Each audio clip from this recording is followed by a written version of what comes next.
Hi Capricorn, September 2025. Ito na po ang inyong reading. Buhay, karera, trabaho, pera. Hingi lang tayo ng ilang guidance, advice, messages para sa inyo. Unang buwan ng Bear Month, September 2025. Anong kailangan niyong marinig? Capricorn, advice. Mensaheng gabay po para sa mga taong ito. September 2025. The Empress. Add pa tayo. Okay. So, kumpul na sila. Okay, mag-alala before and after. Sinashuffle natin ito. Mabuti. Capricorn, the Empress card. The Page of Wands, reverse, Seven of Cups. Queen of Cups, the Eight of Swords. Okay. So, meron mga ilang reversal na baraha, guys. Hindi ibig sabihin ay hindi na agad okay. Meron lang po itong kalakip na mensahe. Ito na. Si The Empress. Silipin natin ha, si Venus, kasi this is, ang planet ruler ni The Empress is planet Venus. Right now, si Venus ay nasa inyong mga 8th house. 8th house of money, finances, bilang yan yung pinaka-topic natin, may something ganda dyan. 8th house, connected po ito, bukod sa pera, it's about other people's money, guys. So, meron at merong papasok na pera. Kaakibat nito ay ganda. Wow. Yes naman, hindi ka mawawalan. Claim na natin.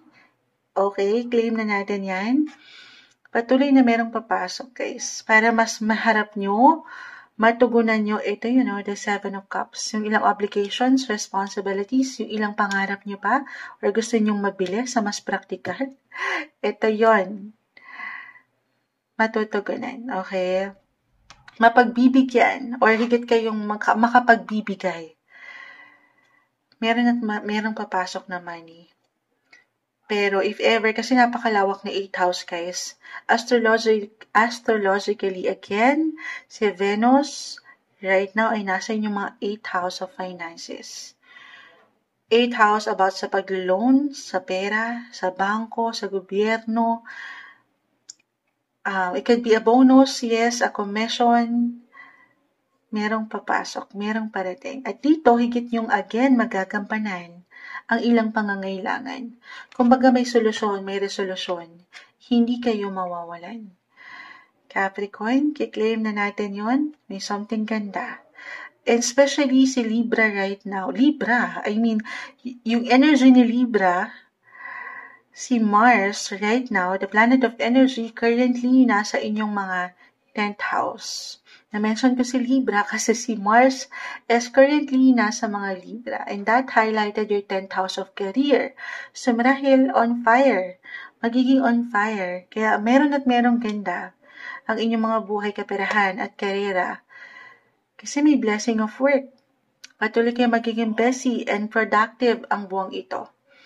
Ayan ang dami nyo, may options, may choices, overwhelming pa nga, may solusyon. Ano man ang pinagdadaanan nyo, career-wise o pagdating sa pera, hindi kayo mawawalan.